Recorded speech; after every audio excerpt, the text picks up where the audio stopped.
नमस्कार, यो समाचारमा स्वागत छ। म शशि नेपाल। म अपेक्षा तिमिल सेना। सुरु गरौं अहिलेसम्मका प्रमुख समाचारबाट।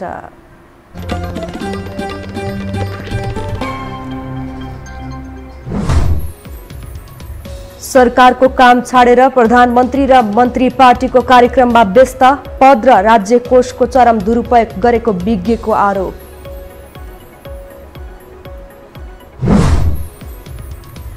नेकपा दाहाल नेपाल पक्षले बुझायो सबै जिल्लामा सरकार विरुद्ध विरोध पत्र, न्यायालयले संसद पुनर्स्थापना गरेरै छाड्ने प्रवक्ता श्रेष्ठको दावी। कोरोनाले नेपालमा आज 6 जनाको मृत्यु, 554 संक्रमित थपिए, 585 जना डिस्चार्ज।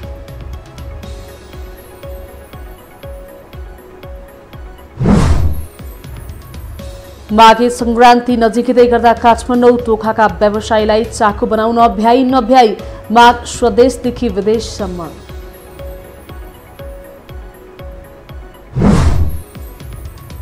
र महिला राष्ट्रिय फुटबल लिग माघ 7 गतेदेखि सञ्चालन हुने, 1 महिना चल्ने प्रतियोगितामा 42 खेल समावेश।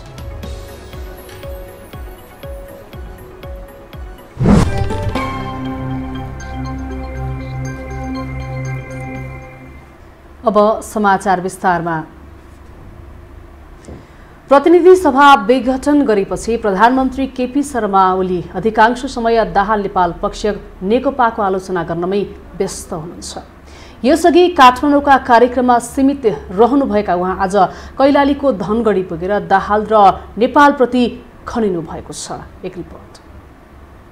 प्रतिनिधि सभा विघटन गरेपछि राजधानी केन्द्रित कार्यक्रममा व्यस्त रहेका प्रधानमन्त्री तथा नेकपाका अध्यक्ष केपी शर्मा ओलीले शुक्रबार सुदूरपश्चिम प्रदेशको राजधानी धनगढी पुगेर कार्यकर्तालाई सम्बोधन गरेका छन्। अधिकांश समय नेकपाकै अर्को पक्षको उचितो काट्न खर्चिएका प्रधानमन्त्री ओलीले दाहाल नेपाललाई लक्ष्य गरी भगौडाको पछि नलाग्न कार्यकर्तालाई निर्देशन दिए।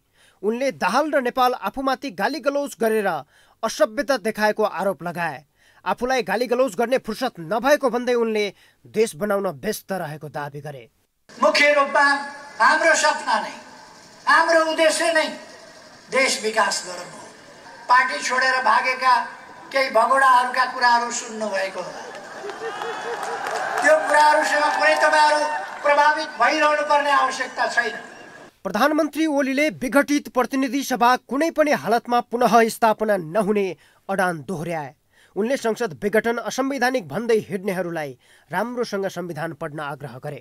ओलीले आफू 64% को प्रधानमन्त्री भएकाले संसद विघटन गरेर ताजा जनादेशका लागि निर्वाचनको घोषणा गरेको दावी गरे। उनले निर्धारित मिति वैशाख 17 र 27 मा निर्वाचन भएरै छोड्ने ठोकुवा गरे। म ताजा जनादेशमा जान चाहन्छु भनेर विघटनको सिफारिस गरेर विघटन भइसकेपछि अर्को विकल्प छैन। संसदमा प्रतिनिधि सभामा अर्को विकल्प छैन। 64% को सर्वसम्मत नेता मै हो। अर्को विकल्प नभएपछि फेरि प्रतिनिधि सभा पुनर्स्थापना हुन्छ भन्ने कुरा संवैधानिक, व्यवहारिक, कानुनी आवश्यकताको सिद्धान्त, अन्तर्राष्ट्रिय प्रचलन, मर्यादा कुनै हिसाबले पनि अब प्रतिनिधि सभा चुनावबाट आउँछ, चुनाव नगरिकन फर्किन्छ, त्यो होइन। प्रधानमन्त्री ओलीले पुष्पकमल दाहाल भन्दा 3वटा भोटो बढी फटाएको भन्दै आफूले संघर्ष गर्दा उनले राजनीति सुरु नगरेको दावी गरे। सुदूरपश्चिममा समेत अल्पमतमा रहेका ओलीलाई स्वागत गर्न नआएको भन्दै उनी पक्षका नेताहरूले कार्यक्रममा प्रदेशका मुख्यमन्त्री त्रिलोचन भट्टप्रति आक्रोश यसरी पोखे। राजनेता समाने प्रधानमन्त्रीज्यू एयरपोर्टमा आउँदा एउटा शिष्टाचार पनि नभएको मुख्यमन्त्री, तपाईँ कस्तो मुख्यमन्त्री हो? कम्तीमा देशको प्रधानमन्त्री आउँदा स्वागत गर्ने उहाँको दायित्व हो। उहाँले त्यो संस्कार बिर्सिनु भएको छ। म यही मञ्चबाट भन्न चाहन्छु, अब तपाईका दिन धेरै छैनन्। अर्का नेता लेखराज भट्टले आफै पार्टी एकता गरेर फुटाउँदै हिँडेको भन्दै दाहाल लाल गद्दार भएको आरोप लगाए। दाहालसँग वर्षौं सहकार्य गरेका नेता भट्टले खराब तत्त्वहरू पाखा लागेको प्रतिक्रिया दिए। लेखराजले गद्दारी गरे भन्छ, लाल गद्दार हो भन्ने पनि छ। अहिले हाम्रो लिगेसी भनेको नेपाल कम्युनिस्ट पार्टी नेकपा हो। त्यही लिगेसीलाई मान्छु म, त्यही पार्टीलाई मान्छु, त्यसकै नेतृत्वलाई मान्छु।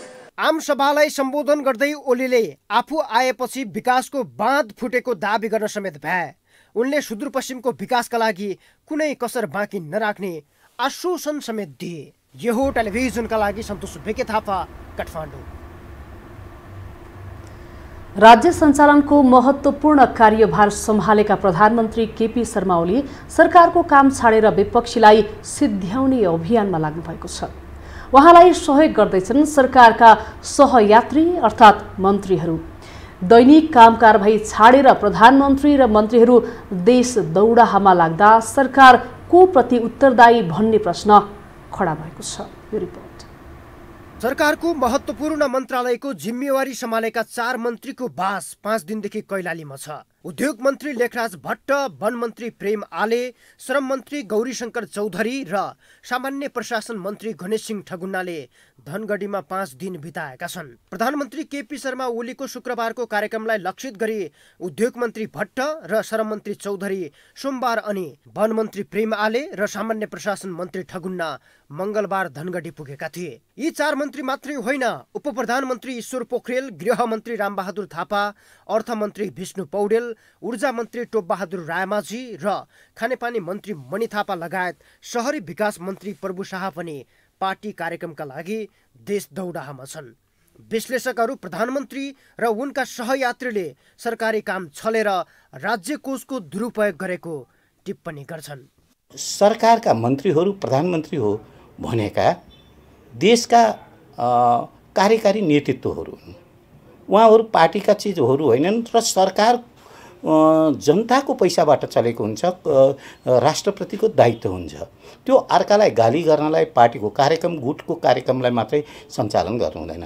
लामो दिनदेखि कुनै पनि सार्वजनिक कार्यक्रममा नहिँड्ने व्यक्तिहरू पनि, सरकारी व्यक्तिहरू पनि अहिले सरकारी सम्पत्तिको दुरुपयोग गरेर जानु त्यो कुनै पनि शर्तमा यसलाई जायज लिन सकिँदैन। कार्यसूची अनुसार काम भइरहेको भए यति बेला प्रधानमन्त्री तथा मन्त्री परिषदको कार्यालय एकदमै व्यस्त हुनुपर्ने हो। आर्थिक वर्षको पहिलो चौमासिक पछि हरेक मन्त्रालयको समीक्षा गरेर चालु कार्यक्रमलाई मङ्सिर अगावै गति दिनुपर्ने हो। पुस सकिएर माघ सुरु हुन लाग्दा पनि प्रधानमन्त्री कार्यालय सुनसान छ। प्रधानमन्त्री ओली बिरामी भएको बहानामा 9 महिनादेखि सिंहदरबार स्थित कार्यालयमा गएका छैनन्।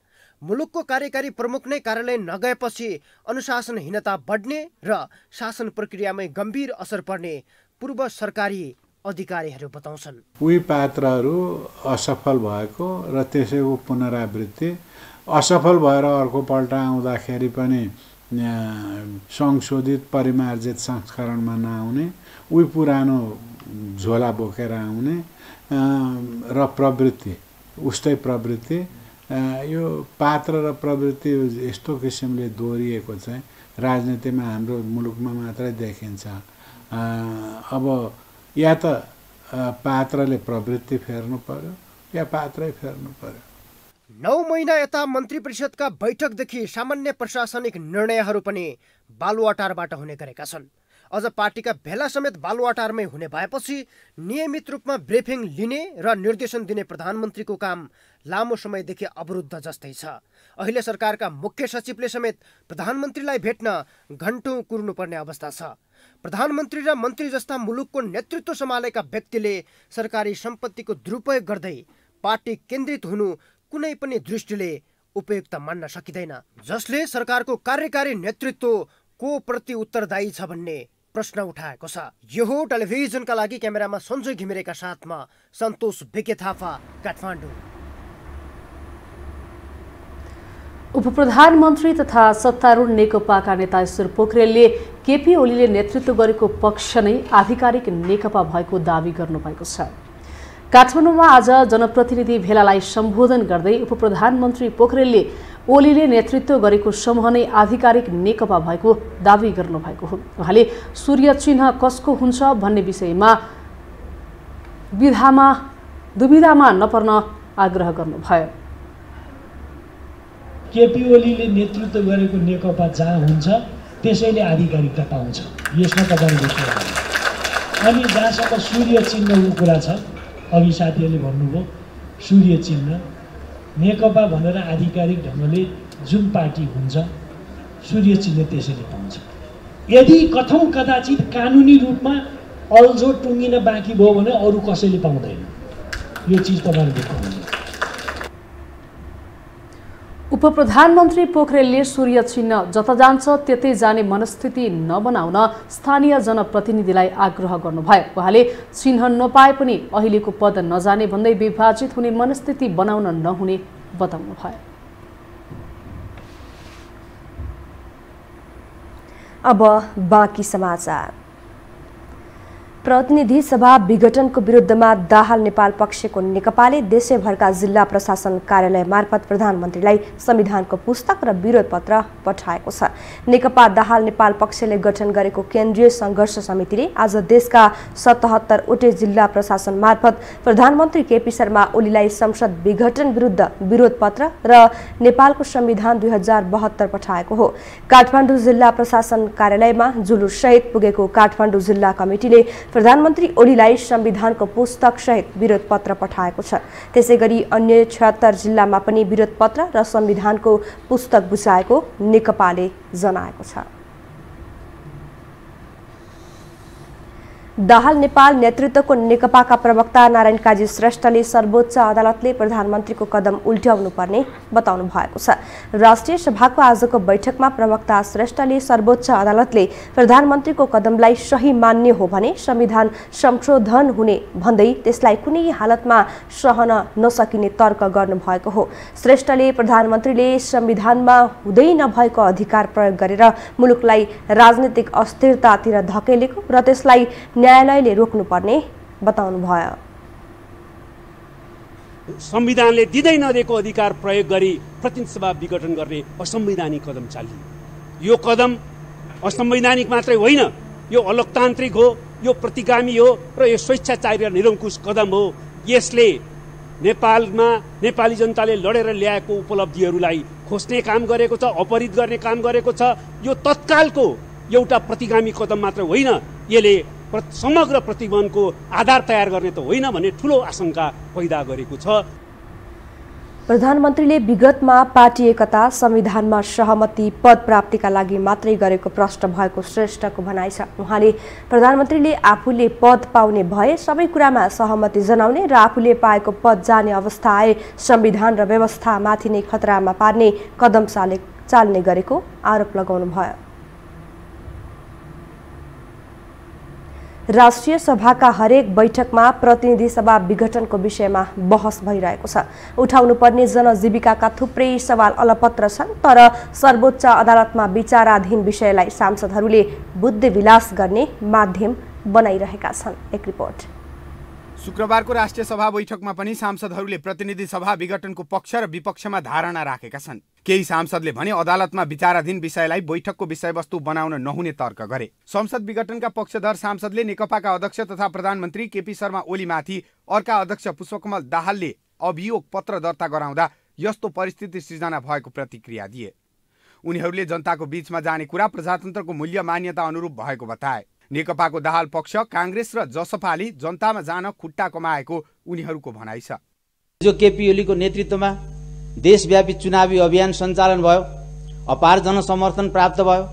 अब आफ्नो नेतृत्वमा त्यस्तो जनलहर ल्याउने अवसर होइन र यो चुनाव, उहाँहरू पनि चुनावदेखि किन खुट्टा कमाइरहनु भएको छ र त्यही पुरानो जोड घटाउमा लागि त्यसैबाट प्रधानमन्त्री बन्ने अभ्यासमा लागिरहनु भएको छ। ठिकै हो, मलाई लाग्छ जनतामा जान डराएर नै होला। 2 वर्ष भए पनि सजिलो बाटोबाट सत्ता सञ्चालन गर्न सकिन्छ कि भनेर उहाँहरू। विपक्षमा रहेका सांसदहरूले भने प्रधानमन्त्रीको 3 वर्षे कार्यकालमा बजेट ल्याउँदा, नीति कार्यक्रम ल्याउँदा कतै बाधा व्यवधान नरहेको भन्दै ओली पक्षको आरोप आधारहीन रहेको बताए। उनीहरूले असंवैधानिक अलोकतान्त्रिक ढंगले प्रतिनिधि सभा विघटन गरेकोमा आपत्ति जनाए। सत्तापक्ष प्रतिपक्ष मुख्यतः प्रतिपक्षले काम गर्न नदिएको स्थिति पनि जस्तो देखिँदैन। त्यसकारण यो केवल तर्क मात्रै हो, तथ्य भित्र कतै पनि फेला पर्दैन। मलाई पहिलो कुरा यस्तो लाग्छ। केही सांसदले कानुनी सर्वोच्चताको ख्याल नगरी सर्वोच्च अदालतमा रहेको विषयमा सडकमा नारा लगाउनु जायज नभएको तर्क गरे। राज्यका सबै अङ्गमाथि अनावश्यक शंका गरिएको उनीहरूको भनाइ छ। प्रधानमन्त्रीको सिफारिसमा राष्ट्रपति विद्यादेवी भण्डारीले पौष 5 गते प्रतिनिधि सभाको विघटन गरेसँगै 17 गते प्रारम्भ भएको राष्ट्रिय सभाको अधिवेशनको हरेक बैठकमा प्रधानमन्त्रीको कदमको पक्ष र विपक्षमा बहस भइरहेको छ।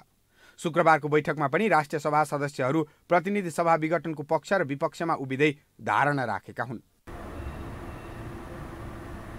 हामीसँग समाचार अझै बाँकी छन्, अहिलेलाई विश्राम।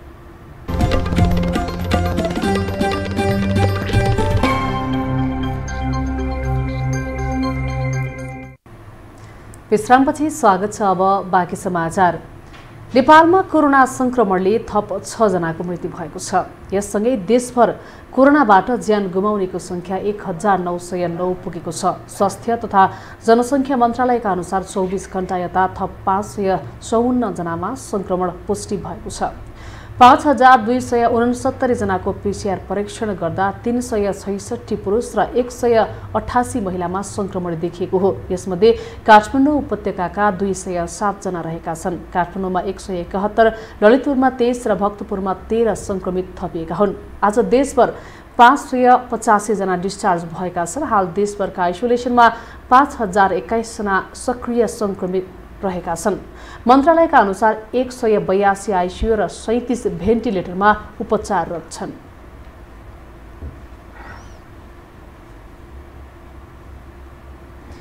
माघे संक्रान्ति नजिकैसँगै काठमाडौँ टोखाका व्यवसायीलाई चाकु बनाउने चटारो छ। उनीहरू अहिले दिनरात नभनी चाकु बनाउन व्यस्त रहेका छन्।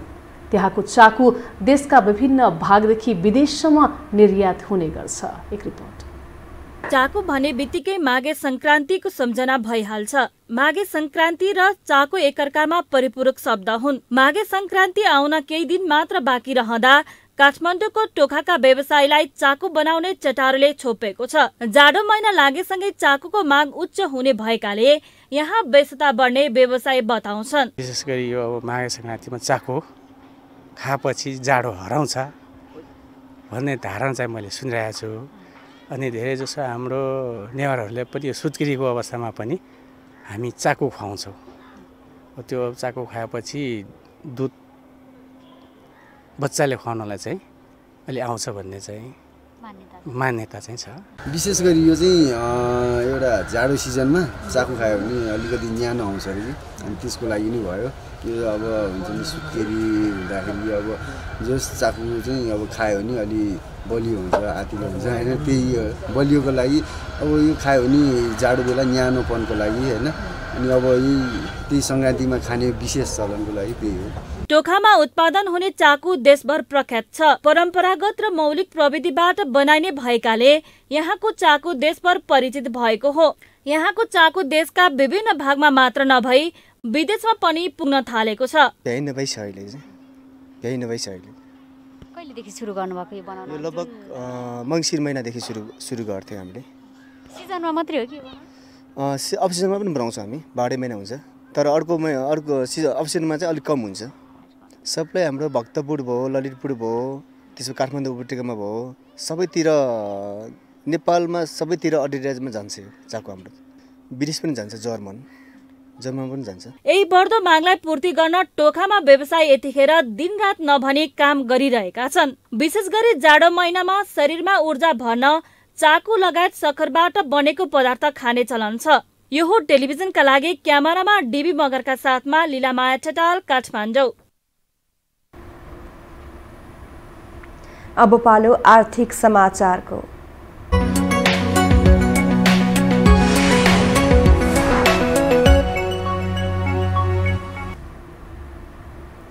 कालीमाटी तरकारी तथा फलफुल बजारमा आजबाट क्यूआर कोड सेवाबाट भुक्तानी गर्न आरम्भ गरिएको छ।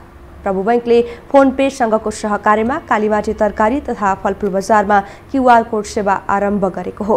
बैंकले नगद कारोबारलाई विस्थापन गर्दै विद्युतीय भुक्तानी र डिजिटल भुक्तानीको प्रवर्धनका लागि क्यूआर कोड सेवा सुरु गरेको जनाएको छ। सेवा आरम्भ गर्दै नेपाल राष्ट्र बैंकका गभर्नर महाप्रसाद अधिकारीले डिजिटल माध्यमबाट भुक्तानी गर्ने देशमा सुशासन कायम भएको भन्दै नेपालमा पनि यसको थालनी भएको बताउनु भयो। जुन जुन मुलुकमा विद्युतीय कारोबार चाहिँ माथिल्लो अवस्थामा छ त्यति मुलुकहरूको गभर्नेन्सको लेभल पनि अत्यन्तै माथि भएको हामी पाउँछौँ। त्यसले गर्दा विद्युतीय कारोबारमा जानु भनेको हामी क्रमशः सुशासित हुँदै जानु पनि हो, राज्य क्रमशः सुशासनतर्फ सर्दै जानु हो। कार्यक्रममा प्रभु बैंकका कार्यकारी अधिकृत अशोक शेरसनले डिजिटल भुक्तानी सुरक्षित र भरपर्दो हुने दावी गर्नुभयो।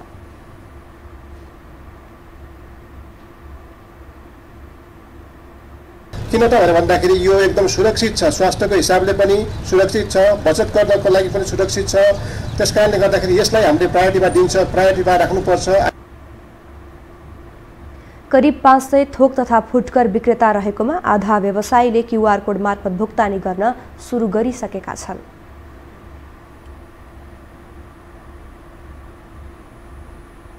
धितोपत्र कारोबारको राफसाफ चक्र 2 दिनमा झार्न नेपाल धितोपत्र बोर्डले स्वीकृति प्रदान गरेको छ।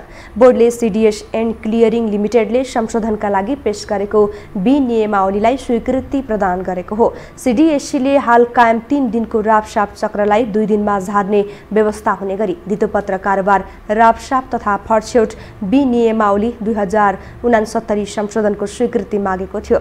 बोर्डले उक्त संशोधित विनियमावलीलाई स्वीकृति प्रदान गर्दै कार्यान्वयनको जिम्मेवारी सिडिएससीलाई सुम्पेको हो।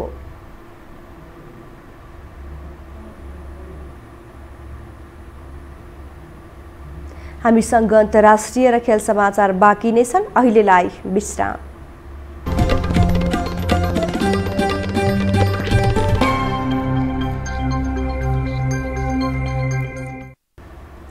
विश्रामपछि स्वागत छ। अब पालो अन्तर्राष्ट्रिय समाचारको।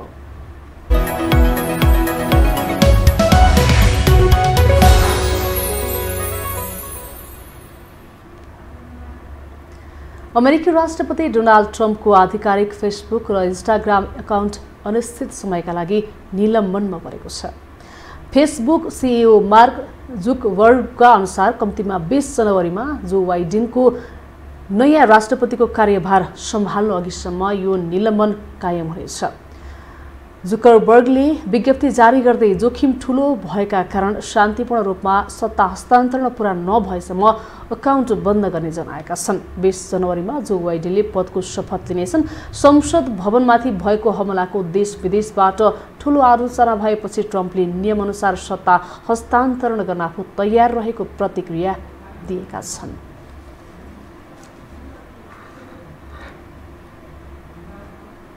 अब खेलकुद समाचार।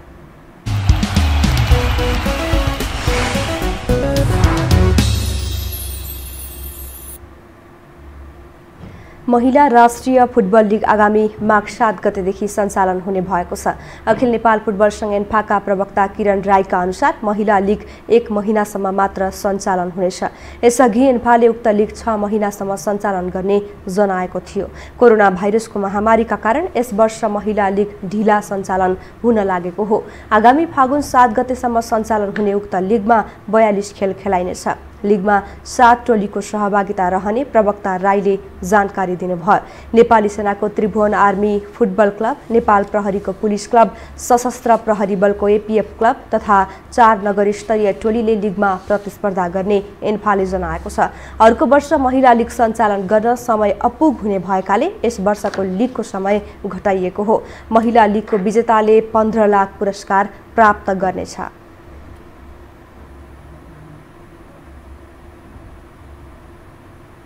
खेल समाचार सँगै हामी यो समाचारको अन्त्यमा आइपुगेका छौं। बिदा हुनु अघि प्रमुख समाचार पुनः एकपटक।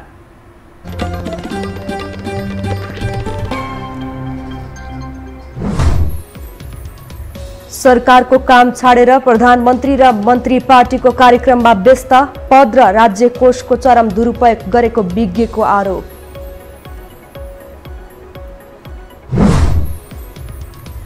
नेकपा दाहाल नेपाल पक्षले बुझायो सबै जिल्लामा सरकार विरुद्ध विरोध पत्र, न्यायालयले संसद पुनर्स्थापना गरेरै छाड्ने प्रवक्ता श्रेष्ठको दावी। कोरोनाले नेपालमा आज 6 जनाको मृत्यु, 554 संक्रमित थपिए, 585 जना डिस्चार्ज।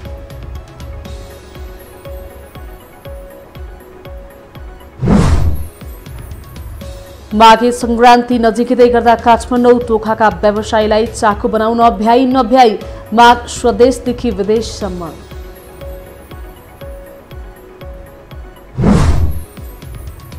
र महिला राष्ट्रिय फुटबल लिग माघ 7 गतेदेखि सञ्चालन हुने 1 महिना चल्ने प्रतियोगितामा 42 खेल समावेश।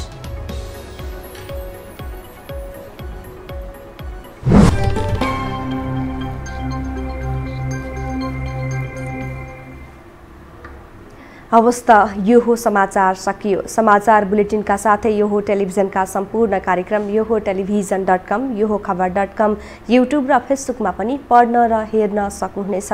मोबाइलमा यो हो टिभी एप डाउनलोड गरी हामीलाई प्रत्यक्ष हेर्न सक्नुहुनेछ। तथ्यसहितको निष्पक्ष समाचारका लागि हेर्दै रहनुहोला यो हो टेलिभिजन। नमस्कार।